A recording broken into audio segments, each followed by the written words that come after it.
Howdy, y'all. This is Paul, the Redneck Thinker. What we have here is a channel to communicate. I want you folks to be thinking by the time you leave my videos. Why? Because I'm tired of people talking via what other people tell them to think.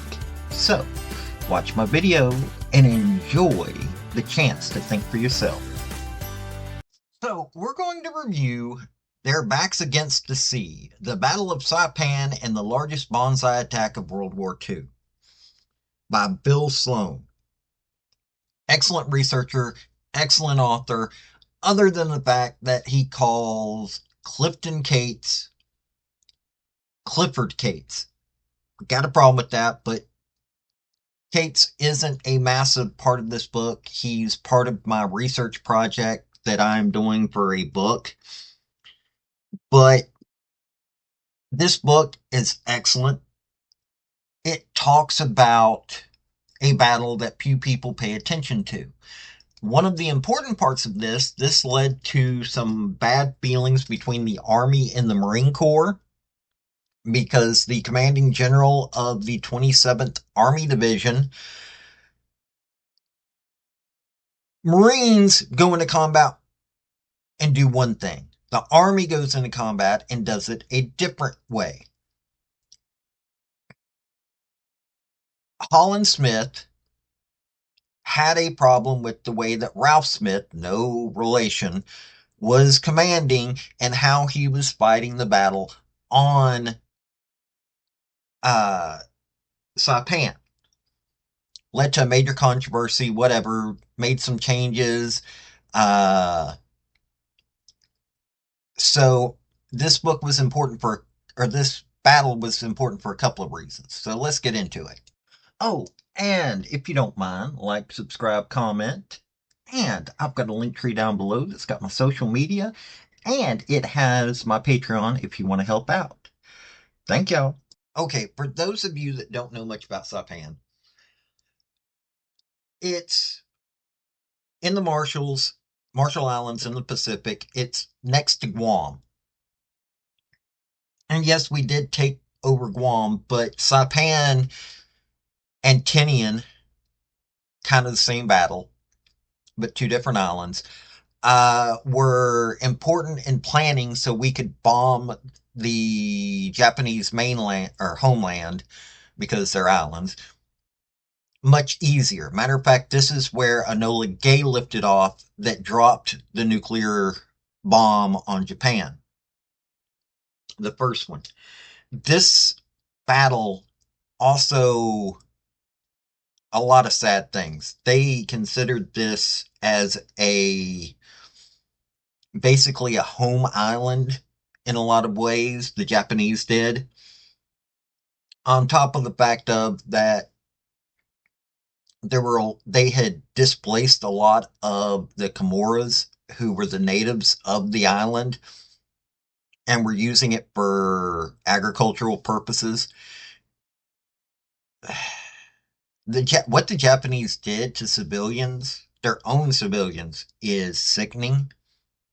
They basically pushed many of them off of cliffs so that they wouldn't be taken by the Americans.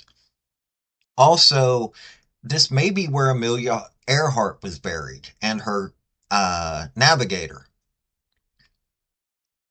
It was a fascinating story. This mostly went by personal recollections of what went on during the battle. So it was an excellent book. You got to hear personal stories. You got to hear what was going on overall. I have to say, this is a good book to read. If you are into World War II, I would say read this book. It's very fascinating. You get to learn aspects of World War II that few people talk about. It does kind of make the Japanese of that time period.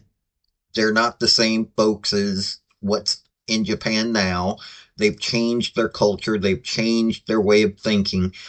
But this, unlike most other battles, really teaches you what the Japanese government thought of their civilians, how propaganda does bad things to an entire culture.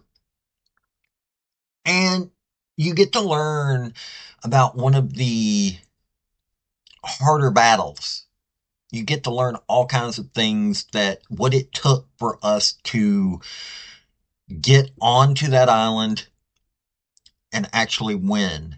Because the Japanese, this was the first massive test. Yes, we had been fighting hard throughout the war up to that point, but we were getting into what they considered a homeland area. So, if you're into World War II, this is an excellent book to read. It also talks about some of the squabbles between the different branches of service. So Bill Sloan did a really good job with this, other than the fact that he called Clifford Cates. I'm a little annoyed with him, but he did a good job. So this has been Paul, the Redneck Thinker. Pick this book up. It's a good book to read. Y'all have a good day now. Bye. Folks, I just want to say thank you for listening. I want to thank you for taking your time. I want to hear what your comments are about what you think on this topic, because your comments are what's important, not necessarily mine. I don't care if you're Republican. I don't care if you're conservative. I don't care if you're liberal. I don't care if you're Democrat. I want to hear your opinion on these topics. I want to thank you yet again for listening to my video. Like, subscribe, and all that other hoopla. This has been Paul, the Redneck Thinker. Y'all have a good day now. Bye.